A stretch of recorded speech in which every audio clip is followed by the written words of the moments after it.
안녕하세요. 제가 아주 재미있고 기가 막힌 이야기를 들려드리고 싶어서 이렇게 청취자 여러분들을 찾아오게 되었습니다. 제가 어떤 이야기를 하실지 엄청나게 궁금하시죠? 간단하게 제 소개부터 드리자면 저는 30대 중반의 여자입니다. 저에게는 아주 귀한 귀인이라는 친구가 있는데요. 이 귀인이라는 친구와 있었던 제 인생에 잊지 못할 순간들을 이야기하려고 사연을 올립니다.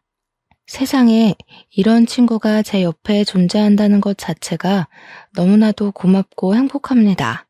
귀인이 덕분에 제가 아주 버러지 같은 놈과 이별할 수 있게 되었거든요. 그러면 지금부터 여러분들이 아주 궁금해하실 그 이야기들을 모두 풀어보겠습니다. 제가 귀인이를 알게 된 건 중학교 시절이었습니다. 30 중반이 된 지금은 귀인이 말고도 같이 노는 친구 2명이 더 있는데요. 이렇게 넷이 한 모임을 하고 있습니다. 기쁠 때나 슬플 때나 검은 머리 파풀이 될 때까지 우정을 함께 하자고 약속한 사이입니다. 하지만 이 모임은 귀인이 덕분에 만들어졌다고 해도 과언이 아니랍니다. 제가 중학교 3학년 시절로 돌아가 제 인생에 잊지 못할 슬픈 이야기부터 시작을 해보도록 하겠습니다. 중학교 3학년 새 학기를 시작했을 때 귀인이와 짝꿍이 되었습니다. 중학교 1학년 시절부터 귀인이에게는 좋지 않은 소문이 들러붙어 있었습니다. 귀인이의 엄마가 무당이라 귀신 들린 아이라고 가까이 가면 큰 화를 입는다는 소문이었습니다. 세탁기 골목 안쪽에 있는 선녀 보살집이 귀인이네 집이라더라. 그 집에서 무당이 될 준비를 하고 있다더라. 아니다, 선녀 보살이 귀인이라더라 하는 소문 말이죠. 무성한 소문이 중학교 1학년 때부터 따라붙었던 귀인이는 자연스럽게 전교생이 기피하는 왕따가 되었습니다.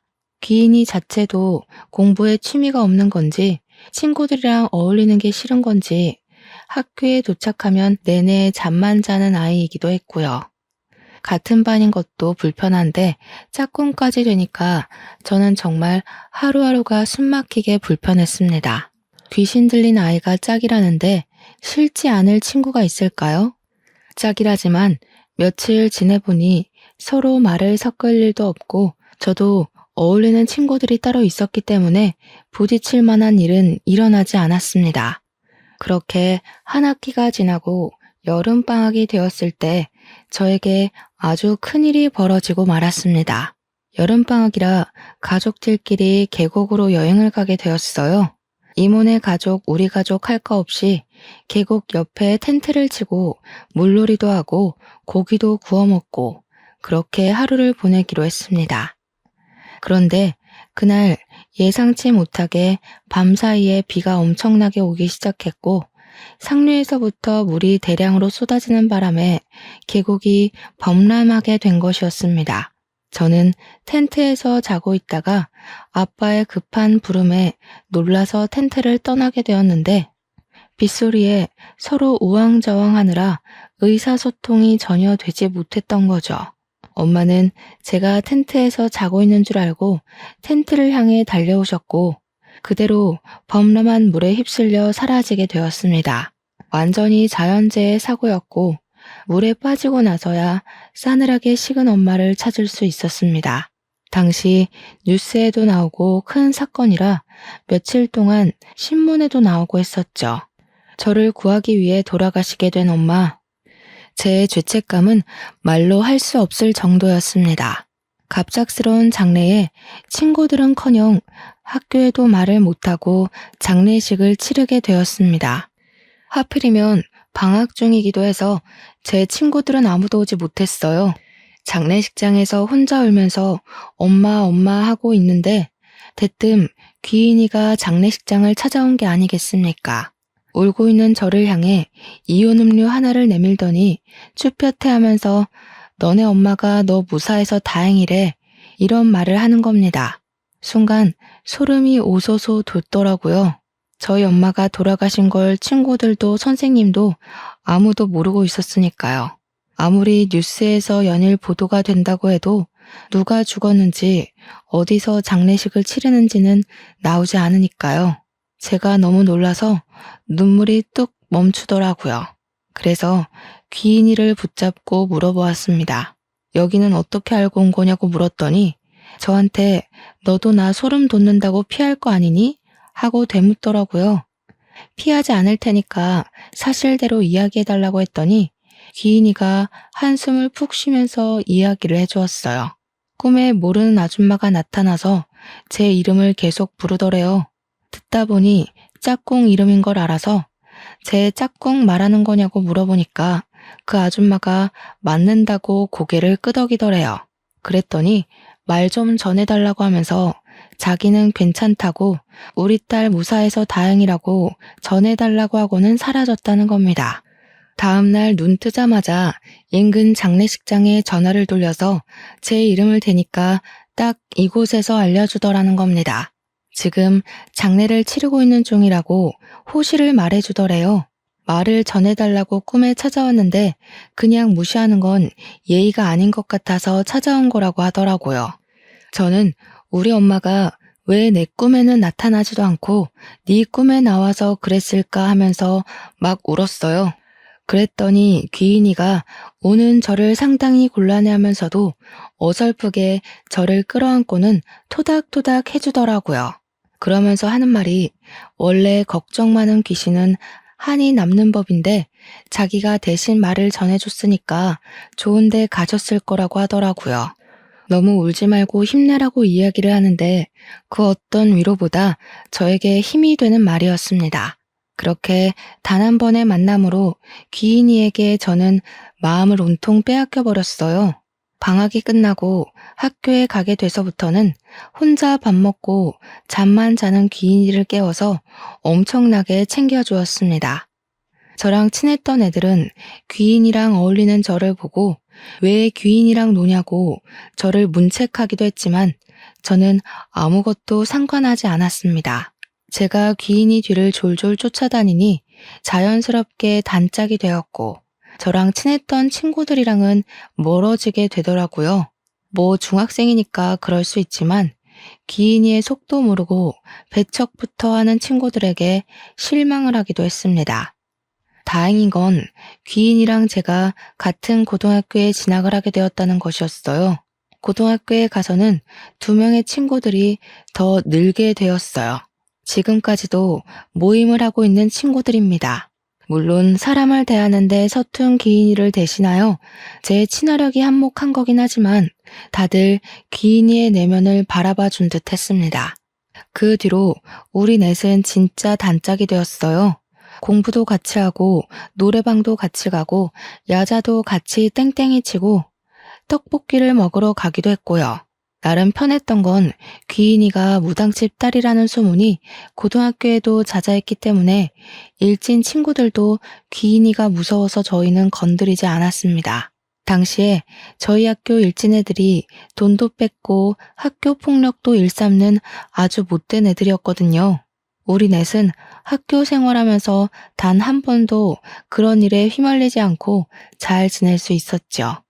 성적도 고만고만했던 저희는 대학교도 다 서울에 있는 4년제 학교에 다니게 되어서 한 달에 한두 번 이상 꼭 만나서 밥을 먹었습니다. 우리 우정 영원하자는 친목 관계는 성인이 되어서도 쭉 유지가 되었죠. 아, 귀인이는 사람이 많은 곳은 불편하고 피곤하다면서 대학교를 진학하지 않았습니다. 실제로 귀인이네 집이 무당집이긴 했어요. 엄마나 귀인이가 선녀보살은 아니었고 귀인이의 이모가 선녀보살이었습니다. 저에게 은근슬쩍 대학교에 가면 성적 비관으로 죽은 귀신들이 많다면서 골치가 아프다고 하는데 그런 말 할 때는 친구지만 소름 돋더라고요. 제가 특히나 귀신을 좀 무서워하는 성격이었거든요. 물론 우리 넷이 친한 것과는 별개로 친구들의 부모님은 귀인이를 별로 좋아하지 않았습니다.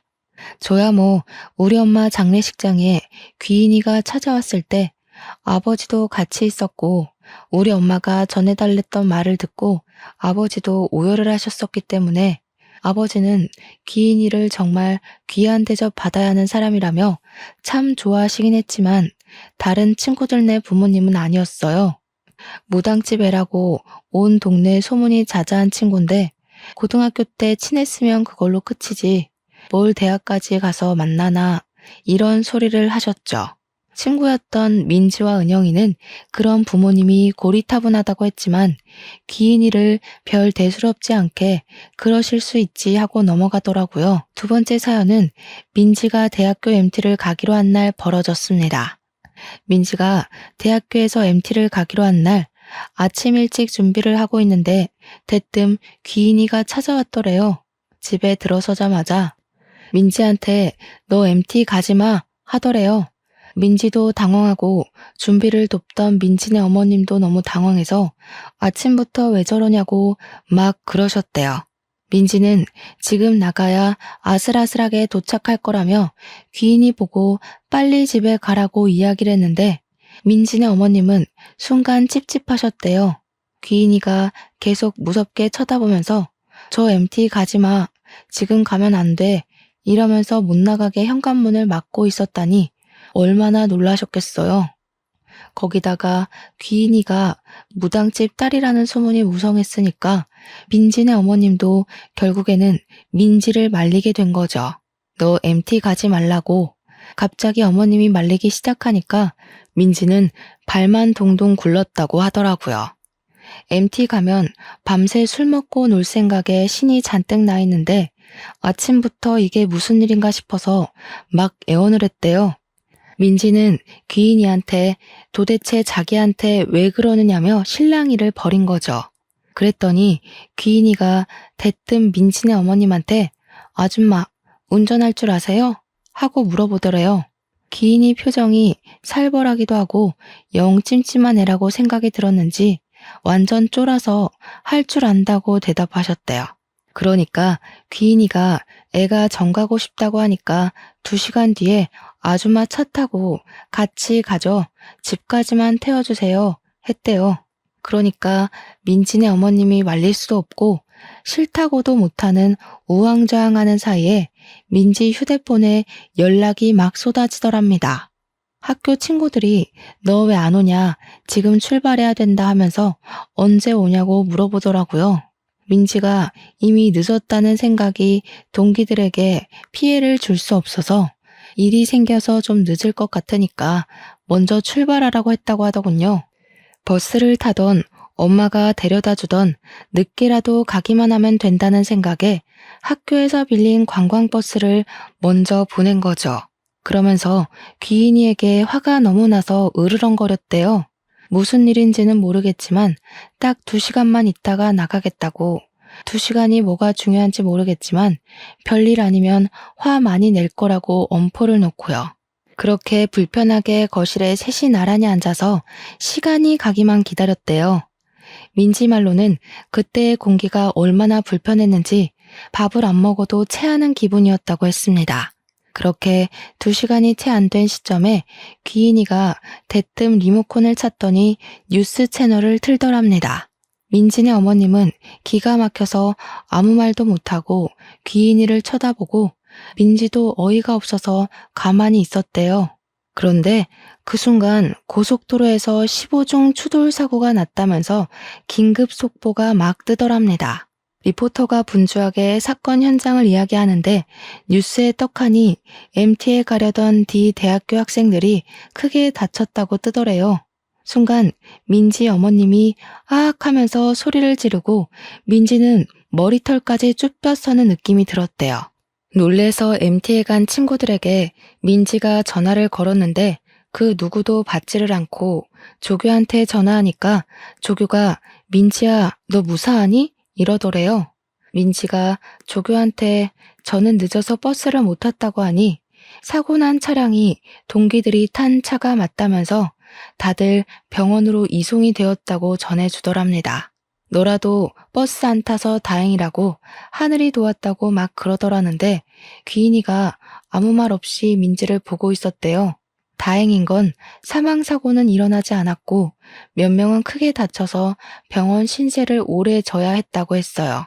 그날 이후로 민진의 어머님은 귀인이한테 완전히 뿅 가는 바람에 귀인이만 보면 손이 무겁게 먹을 걸 싸주시곤 했대요. 우리 딸 살려준 게 귀인이라면서 동네방네 자랑도 하시고, 그런데 귀인이는 그냥 친구라서 도운 거라고 딱 잘라 이야기했다고 하더라고요. 민지는 귀인이 덕에 살긴 했는데 다시 생각해도 너무 놀랍다면서 귀인이한테 어떻게 알았냐고 막 물어보더라고요. 우리가 오죽하면 귀인이 보고 차라리 무당집을 차리는 게 어떻겠냐, 진짜 돈 엄청나게 벌 것 같다고 했죠. 그랬더니 귀인이가 그게 얼마나 고된 삶인지 잘 알아서 죽어도 싫다고 딱 잘라 거절하더라고요. 자기가 꿈에서 이것저것 보긴 하는데 신내림을 받은 것도 아니고 그럴 필요도 없어서 굳이 무당이 되고 싶진 않다고 했어요. 매번 볼 수 있는 것도 아니고 꿈에 가끔 나올 때가 있어서 필요한 부분만 알려주는 거라고 다른 건 기대도 하지 말래요. 우리는 그 사건으로 더욱 돈독해질 수 있었습니다. 사회인이 되어서도 친한 관계를 유지하고 지낼 수 있었던 건 전부 귀인이 덕이었어요. 제 친화력으로 붙게 된 모임이라고 생각했지만 우리 모임의 주축은 귀인이 다름없었습니다. 저와 은영이, 민지가 전부 취직을 하는 동안 귀인이는 백수 생활을 유지했어요.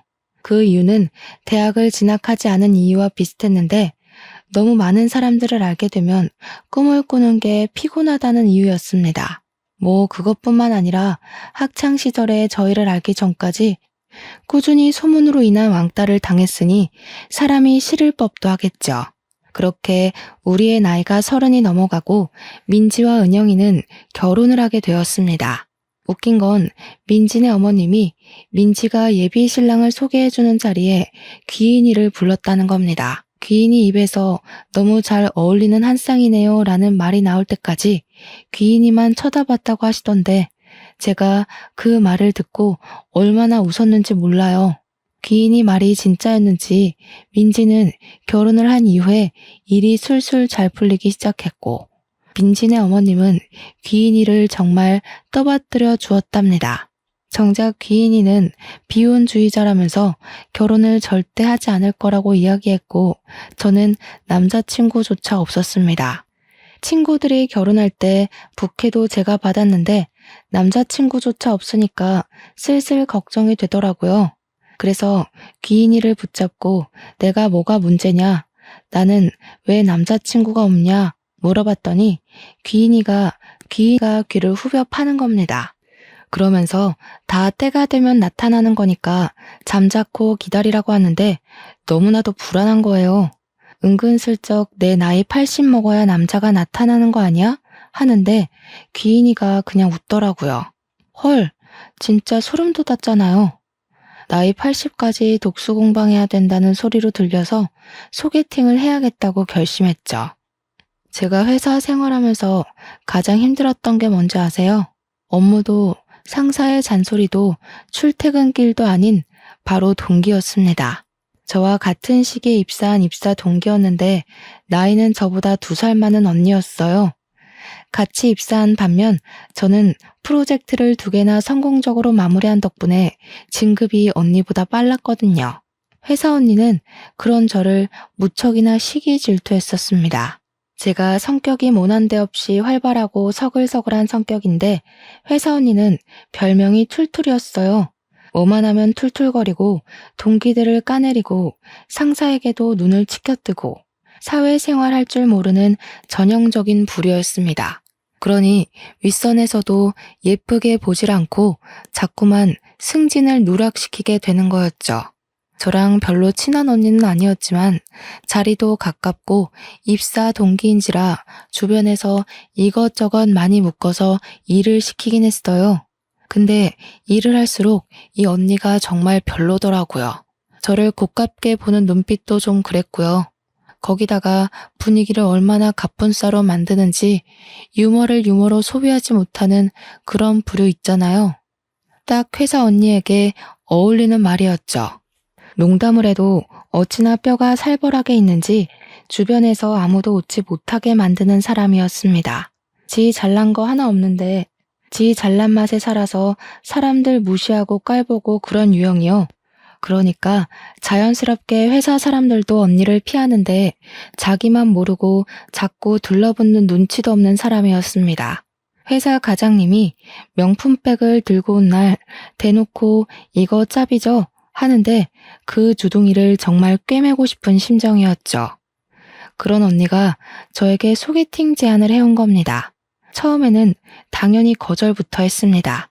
그냥 저 한번 엿먹으려고 그런가 싶어서 죽어도 싫다고 했어요. 그런 거 있잖아요. 소개팅을 했는데 대머리가 나왔다. 팔이 한쪽 없더라 하는 이야기요. 딱 제 이야기가 될 것 같아서 웃는 낯으로 거절을 했는데 이 언니가 며칠을 붙잡고 이야기를 하는 거예요. 너무너무 괜찮은 사람인데 한 번만 만나보라고요. 그래서 저도 똑같이 말했어요. 너무너무 괜찮은 사람이면 대리님이 만나지 왜 절 소개해 주냐고요. 그러니까 저한테 자긴 남자친구가 있다면서 회사에서 유일하게 친한 동생이니까 소개해 주는 거래요. 누가 누구랑 친하다는 건지 하하. 그러더니 저한테는 상의도 없이 제 휴대폰 번호를 넘겼더라고요. 이미 휴대폰 번호까지 넘어간 거 한번 딱 만나고 거절해야겠다 싶어서 알겠다고 했습니다. 어차피 만남을 이어가는 건 서로의 몫이지 언니가 참견할 만한 건 아니니까요. 약속을 잡고 만났는데 아니 정말 예상 밖으로 너무 멀끔하고 괜찮은 사람이 앉아있는 게 아니겠어요? 무슨 생긴 게 한쪽 쌍꺼풀만 있고 가마도 쌍가마라서 미신을 믿는 저에게는 좀 걸리는 부분이긴 했지만 너무너무 괜찮은 사람이었습니다. 배려심도 좋고 말도 유머 있게 하는데 생긴 것까지 진하게 생겨서 호감형 얼굴이고 키까지 컸어요. 더군다나 대기업에 다닌다고 하니까 두 번 볼 것도 없는 최고의 신랑감으로 느껴진 거죠. 그때는 살짝 의문이 들긴 했습니다. 회사 언니는 왜 이런 로또를 저에게 소개해 준 걸까 하는 의심이죠. 하지만 그것도 잠깐. 결국 동기 언니에게 고맙다고 인사를 할 정도로 괜찮은 사람이라는 걸 알고 나서부터는 저는 그 남자에게 푹 빠지게 되었습니다. 한 번 만남이 두 번이 되고 두 번이 다섯 번이 되고 그렇게 시간이 갈수록 이 남자는 저와 천생연분이라는 생각이 들었습니다. 그래서 셀 수 없이 만남을 지속했을 무렵 저는 그 남자와 연애를 하기 시작했어요. 데이트를 할 때마다 조수석 차 문을 열어주고 안전벨트를 매주는 그런 세심한 남자였죠. 제가 지나가는 말로 와 귤이 나올 때가 됐네. 벌써 귤 먹고 싶다 하니까 집으로 귤을 박스로 배송해주는 그런 남자였어요. 보석이나 가방같이 큰 걸 챙겨주진 않아도 일상에서 소소하게 제가 한 말을 기억했다가 하나하나 챙겨주는 남자요. 가랑비에 젖는다는 말처럼 저는 그에게 푹 빠져버렸고 이 남자 없는 일상은 생각할 수조차 없게 되었습니다. TV를 보다가도 와 저기 가보고 싶다 하는 곳은 기억해뒀다가 저를 꼭 데리고 가주는데 어찌 싫어할 수가 있을까요? 거기다가 취미생활도 완전 잘 맞는 거예요. 제가 은근히 몸치라서 운동 종류를 정말 싫어하거든요. 그런데 이 남자도 운동을 싫어한다고 하더라고요. 물론 그런 것 치고는 군살도 없고 매끈한 몸매이긴 했지만 영화관이라든지 전시회를 간다든지 제가 좋아하는 취미들을 일일이 챙겨주었어요. 당연히 연애하는 기간이 길어지면서 제 친구들에게도 자연스럽게 소개를 시켜주게 되었습니다. 결혼한 두 은영이 민지 그리고 귀인이까지 해서 5명이서 만났는데 제 길을 살려준다고 계산도 다 하고 친구들 하나하나 너무 잘 챙겨주었어요. 말도 잘 통하고 분위기도 잘 이끌어가는데 일부러 제 길을 더 살려주고 싶어서 하는 행동들이 있지 않겠어요? 저 대신 심부름을 대신해준다던가 제가 뭘 흘리면 나서서 치워준다거나 하는 모습이요. 결혼한 친구들은 세상에 저렇게 다정한 사람이 또 어디 있겠냐면서 저에게 빨리 결혼하라고 하더라고요. 평생 공주 대접 받고 살 수 있겠다 하면서 부럽다고 하는데 정작 귀인이는 아무 말도 안 하고 있었습니다. 오히려 결혼은 다 때가 되면 하는 거 아니겠냐고 제 남자친구를 보는 둥 마는 둥 시큰둥하게 구는데 괜히 좀 그렇더라고요. 제가 나서서 남자친구한테 궁금한 거 없냐고 물어보라고 하니까 은영이가 짓궂게 연봉 얼마 받아요? 차는 있어요? 집은 작아요? 하면서 말했어요. 물론 농담이었으니까 다들 깔깔거리면서 웃고 있는데 귀인이만 무표정으로 밥만 먹는 겁니다. 괜히 귀인이 눈치도 보이고 마음이 엄청나게 찝찝했어요. 그렇게 1년을 꽉 채워 연애를 하고 남자친구는 저에게 반지를 주면서 프로포즈를 했습니다. 저와 평생을 함께하고 싶다는 말에 저도 좋다고 우리 이제 결혼하는 거냐고 하니까 화사하게 웃어주더라고요. 양가의 허락을 받고 결혼 준비를 하자고 하면서 저한테 모아둔 돈이 얼마가 있냐고 물어보더라고요. 그때까지 서로의 연봉이 얼만지 모아둔 재산이 얼만지 정확하게 오픈을 하지 않았었거든요. 원래 결혼할 때 되면 다 알아야 하는 거라고 하길래 저는 솔직하게 이야기를 했어요. 적금은 8천만 원 정도 있고 월급은 이 정도 된다. 예전에 아버지께서 증여해 주신 오피스텔을 한 채 가지고 있어서 월세를 받고 있다고 했어요. 그러니 남자친구가 이 말을 긁적이면서 자기도 솔직하게 할 말이 있다고 하더라고요. 사실 자기는 집에 빚이 좀 있어서 모아둔 돈이 없대요. 그래도 결혼하고 나면 갚을 거 별로 안 남아서 괜찮을 거라고 하는데 제가 진짜 심각하게 당황을 했습니다. 빚이 있는 사람일 거라고는 전혀 생각을 못 했었기 때문이었어요. 항상 세련된 옷을 사입었고 손목시계나 벨트도 제가 알기로는 꽤 명품이었던 걸로 기억을 했거든요. 거기다가 대기업도 다니고 하니까 못해도 1억은 모았을 거라고 생각했죠. 제가 다니는 기업이 중견기업인데 모은 돈이 8천만 원이었으니까요. 물론 제가 가진 오피스텔이 위치가 좋아서 월세가 쏠쏠하기도 했지만 빚은 상상도 못했던 일이었죠. 제가 당황해하자 남자친구는 저를 설득하기 시작했습니다. 8천만 원 모은 돈에 오피스텔로 담보대출을 받아서 전셋집도 구하고 식도 올리자는 거예요. 그래서 저는 놀래서 자기는 얼마가 있는 거냐고 다 내 돈으로 해야 하냐고 물어보았더니 남자친구가 별일 아니라는 듯이 이야기를 하는 겁니다. 어차피 결혼해서 애라도 낳게 되면 육아휴직도 해야 하고 자기 월급으로 생활해야 하는 거 아니냐고요. 나중에 다 자기가 번 돈으로 노후 생활을 하게 될 건데 빡빡하게 너 돈 내 돈 갈라치기 해야 되냐고 하더라고요. 근데 또 듣고 보니까 틀린 말도 아닌 것 같았습니다. 그때라도 발에 땀나게 도망을 갔어야 했는데 제가 설득이 되고 만 거죠.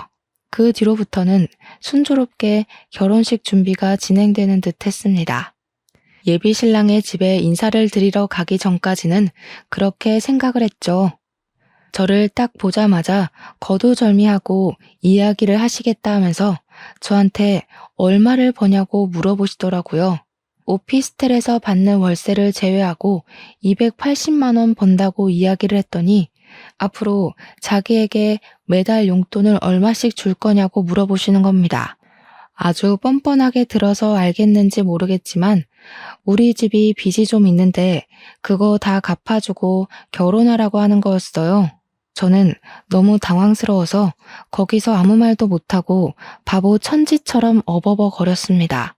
누구라도 첫 인사를 드리러 가는 날 그런 소리를 듣는다면 저처럼 반응을 할 거예요. 그런데 제 편을 들어줄 거라 생각했던 예비 신랑이 엄마 알아서 다 할 테니까 너무 걱정하지 마세요 하는 게 아니겠습니까? 그러더니 예비 시모가 저한테 아주 쐐기를 박았습니다. 나는 우리 아들이랑 살아보고 혼인신고는 나중에 했으면 좋겠다는 마음이 있네. 결혼식은 최대한 간단하게 했으면 좋겠고. 그게 무슨 말씀이세요? 우리 아들이랑 1년도 못 살고 이혼할 수도 있지 않겠니? 그러니까 살아보고 혼인신고를 해. 애 생기고 나서 혼인신고해도 늦은 거 아니라고 생각한다. 내가 좀 깨어있는 사람이거든. 그리고 결혼식은 막 성대하게 하는 거 내가 정신 사나워서 싫다. 요즘 스몰 웨딩? 뭐 그런 게 유행이라며? 그리고 너 어차피 엄마도 없다면서 혼주석 비어있는 거 우리 쪽 손님들이 보고 욕할 수도 있잖아. 간단하게 하자. 다른 건 몰라도 우리 엄마를 이야기하는 건 선을 세게 넘는 거라고 생각했어요. 저는 그 자리에서 아무런 대답도 하지 않고 오늘은 날이 아닌 듯 싶으니 다음에 다시 이야기하자고 말씀드리고 대충 인사를 한 뒤 나와버렸습니다. 제가 밖으로 나오자 예비 신랑이 아주 눈에 쌍심지를 켜고 저를 따라 나오더라고요. 이게 무슨 경험 없는 짓이야? 어른이 이야기를 하면 어떤 말이든 끝까지 듣고 나와야 하는 거 아니야? 당신 어머님이 더 예의 없는 거 아니야? 어떻게 그런 말 할 수가 있어? 우리 엄마가 사고로 돌아가신 게 도대체 뭐가 문제라고 그런 말을 하시는 거야? 그러니 예비 신랑이 겸연쩍어 하면서 우리 엄마가 심한 건 알겠지만 저에게는 시어머니가 될 사람이지 않냐고 하더라고요. 자기가 잘 말해둘 테니까 다음번에 만날 때는 사과부터 하라고 하는 겁니다. 그러면서 저에게 결혼이라는 게 평생 남으로 살다가 가족으로 묶이는 거 아니겠냐고 의견 차이와 생활 차이는 당연히 있을 수 있는 거라고 했어요. 저에게 우리 둘이 잘 노력해서 가꾸어 나가면 이런 문제도 나중에는 별일 아닌 게 된다면서 저를 설득하는데 제가 또 홀라당 넘어간 거예요.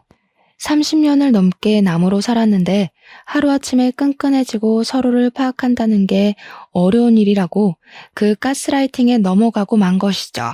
지금 와서 생각해보면 정말 바보 같은 생각이라는 걸 알지만 그 당시에는 그런 생각을 할 여유조차 없었습니다.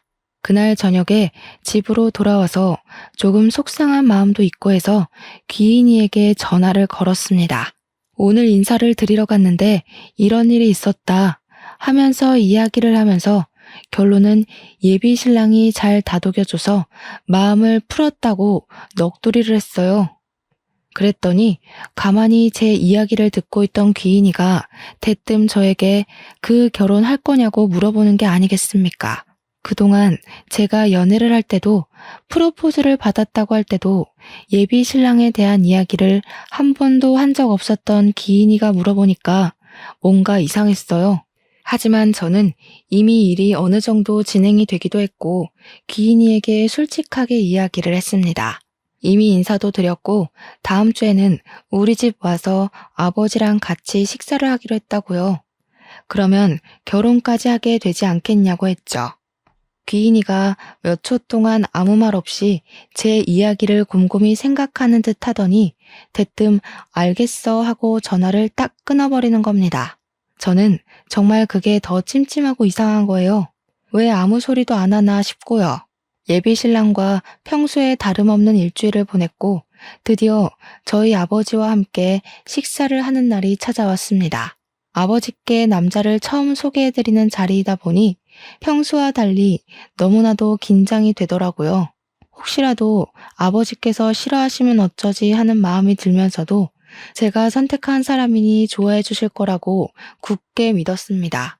약속 장소 앞에서 예비 신랑과 만나 같이 손을 잡고 식당에 들어가서 안내받은 룸으로 들어갔는데 귀인이가 저희 아버지 옆에 딱 붙어 앉아 있는 게 아니겠습니까? 저는 너무 놀라서 뭐야? 하고 물어보았습니다. 너 여기에 왜 있어? 하니까 귀인이가 아무렇지 않게 아버지가 같이 밥 먹자고 부르셔서 왔어. 이러더라고요. 예비 신랑의 얼굴은 좋지 않아 보였지만 아버지께서 귀인이를 보면서 끄덕이시더라고요. 내가 같이 밥 먹자고 불렀다.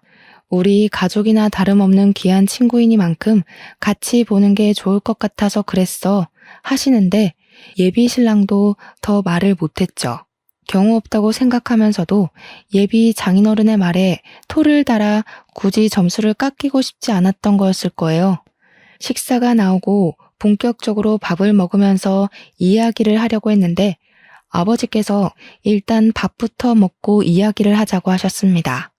우리 딸 일하느라 고생했는데 든든히 밥은 먹어야 하지 않겠냐고 하시는데 예비 신랑도 끄덕이면서 맞장구를 치더라고요. 제가 밥을 먹는 동안 예비신랑이 제 밥그릇 위에 생선살을 발라 놓아주고 갈비를 놓아주고 하는데 우리 아버지는 묵묵히 밥만 드시더군요. 평소 같으면 우리 딸한테 잘하는 남자라고 칭찬을 해주실 법도 한데 너무 싸늘하게 식사만 하시니까 기분이 별로였어요. 집에 가서 아버지께 투정이라도 부려야겠다 싶어서 일단 식사에 집중을 하고 어느 정도 다들 배가 부르자 전통차를 내어주시더라고요. 그래서 차를 마시면서 본격적인 결혼 이야기를 꺼내려고 물꼬를 틀었습니다. 그러자 귀인이가 대뜸 예비 신랑을 보면서 의미심장한 얼굴로 이야기를 하더라고요. 7년 전에 큰일을 한번 겪으셨네요. 무슨 일이 있었는지 그쪽 입으로 듣고 싶은데. 저는 무슨 말인가 싶어서 귀인이를 쳐다보다가 예비 신랑의 얼굴을 바라보았어요. 그러자 예비 신랑의 얼굴이 진짜 볼품없이 썩어 들어가는 겁니다. 저는 이게 다 무슨 소리인가 싶어서 예비 신랑을 향해 물어보았습니다. 7년 전? 왜? 오빠 무슨 일 있었어? 그러니까 예비 신랑이 아무 일도 없었다고 저를 향해 표정을 갈무리하고 이야기를 하는 겁니다. 그러자 귀인이가 정말 가증스러운 연기를 하면서 예비 신랑의 목을 점점 죄어왔어요. 아무 일도 없었다고요? 이상하다. 내 눈에는 빨간 줄이 보이는데. 빨간 줄은 또 뭐지? 제 머릿속에는 정말 물음표만 잔뜩 있었습니다. 귀인이가 하는 소리가 무슨 소린지도 모르겠고 영문도 모를 소리에 씩씩거리면서 점점 흥분해가는 예비 신랑도 이해가 가지 않았고요. 제가 빨간 줄이 뭐냐고 둘이 왜 아무도 모를 소리를 하냐고 물어보는데 저희 아버지만 태연하게 찬물을 들이키시더라고요. 하지만 미간이 잔뜩 찌푸려져 있는 걸 봐서는 아버지도 대충 무슨 내용인지 아는 것 같았습니다. 저만 아무것도 모르고 있는 상황이라 점점 기분이 나빠지기 시작했어요. 귀인이가 계속해서 7년 전 이야기를 꺼내자 예비 신랑이 벌떡 일어나서 저를 향해 소리를 쳤습니다. 뭐 이런 게 다 있어? 너 뭐야? 너 지금 다 알고 이러는 거야? 너 내 뒷조사를 했어? 이게 얌전한 줄 알았는데 아주 엉큼한 계집애였네. 다 알면서 지금까지 모른 척하면서 속이고 나를 가지고 장난을 쳐. 너 정체가 뭐냐고. 저는 저렇게 소리를 지르는 예비 신랑도 처음 봤고 아무것도 모르는 저한테 화를 내니까 어이가 없었습니다. 이게 다 무슨 개소린가 싶어서 말을 해달라는 표정으로 귀인이를 쳐다보니까 정말 평소에 볼 수 없는 눈빛을 하고 귀인이가 호통을 쳤습니다. 이모가 선녀보살이라더니 귀인이가 꼭 선녀보살이 된 것 같은 모습이었어요. 어디 앞길 창창한 애들을 꼬셔다가 죄다 폐인을 만들어 놔? 네가 그러고도 사람이야? 네 뒤에 들러붙은 원통한 귀가 한두 개인 줄 알아? 그러자 예비 신랑이 시퍼렇게 질린 얼굴을 하더니 욕설을 내뱉고 황급히 자리를 박차고 나가는 게 아니겠습니까? 귀인이 말로 짐작해보건대 예비 신랑이 과거 단단히 사고를 쳤다는 걸 알 수 있었죠. 뒤따라서 나가려고 일어났는데 아버지께서 묵직한 소리로 앉으라고 하시더라고요. 그러더니 저에게 웬 서류 봉투 하나를 툭 던지시는 겁니다. 이게 뭔데 하면서 봉투를 열어보니 인적 사항 같은 거랑 막 글자가 엄청 많이 있더라고요. 하나하나 정독을 하고 저는 정말 까무러치는 줄 알았습니다. 알고 보니 예비 신랑이 전과 18범 사기꾼이었던 겁니다. 사기도 진짜 다양하게 쳤는데 대부분이 여자의 등골을 빼먹은 혼인빙자 사기였고 중간에 도박건도 몇 건 껴있더라고요. 이게 다 뭐냐고 하니까 아버지께서 그제야 안도의 한숨을 뱉으시면서 귀인이 아니었으면 큰일 날 뻔했다고 하시는 겁니다. 귀인이는 자기가 일주일 사이에 대충 알아본 것만 그 정도라면서 파면 더 나올지 어떻게 아냐고 하더라고요. 그러면서 꿈에 저희 엄마가 10몇 년 만에 나와서 알려주셨다고 했어요. 제 결혼을 꼭 말려달라고요. 제 손이 벌벌 떨리기 시작하더라고요. 뒷장에 빨간 줄에 관한 이야기가 적혀 있었거든요. 7년 전에 상해치사 사건을 하나 일으켰다는 거였는데 그게 글쎄 전부인이라고 나오는 게 아니겠습니까? 흥신소를 이용한 건지 결혼식 사진이 떡하니 붙어 있더라고요. 돌싱이었던 것도 어이가 없는데 전부인 상해치사 사건이라니. 알고 보니 전부인과 싸우다가 밀쳤는데 장식장이 넘어지면서 머리를 크게 다쳤다는 거였어요. 혼수 상태로 2년 동안 있다가 호흡 정지가 와서 죽었다고. 그래서 상해치사로 교도소에 3년을 수감되어 있었대요. 깜빵에서 출소하자마자 거의 저를 만난 거나 다름없었던 거죠. 결혼식 사진조차 현실감이 없어서 빤히 바라보고 있는데 더욱 소름이 돋았던 건 그 사진에 회사 언니가 떡하니 찍혀 있었던 겁니다. 친인척들끼리 찍은 사진인 것 마냥 한복을 입은 사람들이 꽤 있었는데 그 사이에 떡하니 있더라고요. 제가 너무 충격을 받아 하니까 아버지도 귀인이도 아무 말 없이 저만 빤히 쳐다보고 있었습니다. 어쩐지 결혼 준비를 시작하면서 영 이상하더라고. 갑자기 빚이 있네 하면서 내 돈 가지고 하자고 할 때부터 알아봤어야 했는데 그게 다 사기치려고 했다는 거지? 그런 것 같더라. 한두 번 이런 식으로 등쳐먹은 게 아니라 여러 번 있었더라고. 혼인신고까지 한 사람은 죽은 전부인이 끝이긴 한데 다른 사람들한테는 혼인신고를 미루자고 하면서 돈만 야금야금 빼갔더라고. 거기다가 대기업 다닌다는 것도 전부 거짓말이었어. 어디 용역업체에서 일하고 있다고 하더라. 저는 정신이 너무 없어서 오늘은 이만 쉬어야겠다고 하고 집으로 돌아왔어요. 회사에는 급하게 병가를 내고 어떻게 이별을 말해야 안전하게 헤어질 수 있을까 고민을 하고 있었습니다. 그런데 다음날 오후에 아무렇지 않게 그놈에게 연락이 와서는 만나자고 하더라고요. 고민했지만 사람이 많은 카페에서 만나기로 약속을 하고 나갔습니다. 그런데 저한테 뭐라고 하는 줄 아세요? 저보고 귀인이랑 연락을 끊고 사과를 하면 받아주겠대요. 저도 순간 울컥해서 말이 곱게 안 나오더라고요. 미친놈이냐고 막 쏘아붙였습니다. 미친놈 아냐? 너 내 회사 동기인 그 언니랑 친척지간이니? 일부러 나 사기당하라고 그 사람 소개해줬다는 거 아니야 지금. 그럼 너 결혼했던 것도 전부 나한테 숨긴 게 맞는다는 거지? 그러니까 그놈이 무척이나 당황해하면서 친척은 맞고 사기를 치려고 했던 게 아니라 진심으로 소개받고 싶어서 그런 거다 하면서 변명을 하더라고요. 오해가 있다면서 결혼을 하긴 했지만 그게 하려고 한 게 아니라 이러면서 앞뒤가 안 맞는 말을 하길래 오해는 무슨 오해냐고 결혼식 사진 다 봤다고 했어요. 아무리 사고라고 하지만 전부인을 식물인간으로 만들었다며? 사고 2년 뒤에 사망까지 했다며. 그러니까 자기는 다 죗값 치르고 왔고 문제될 게 없다고 하더라고요.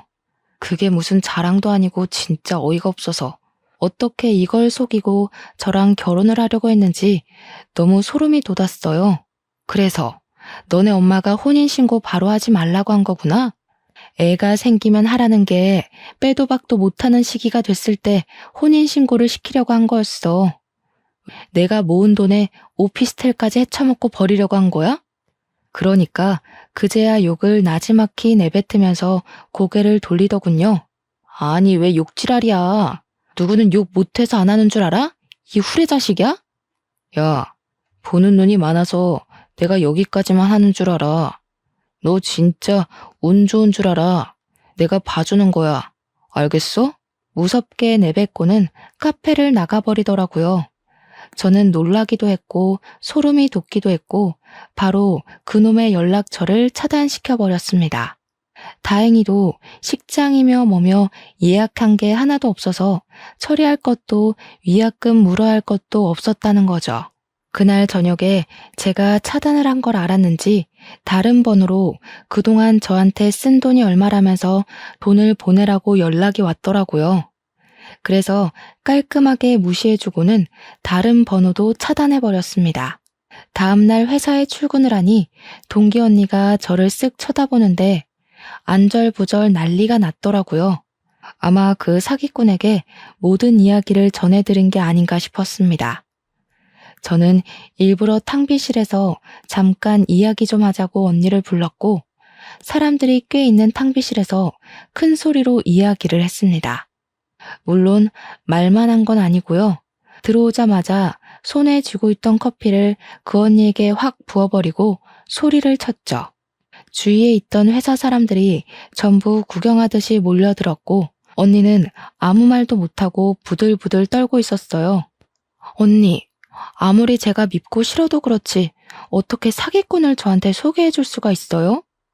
동기라고 챙겨주는 건 줄 알았더니 언니네 집안에 정가 18범 사기꾼을 저한테 붙여요?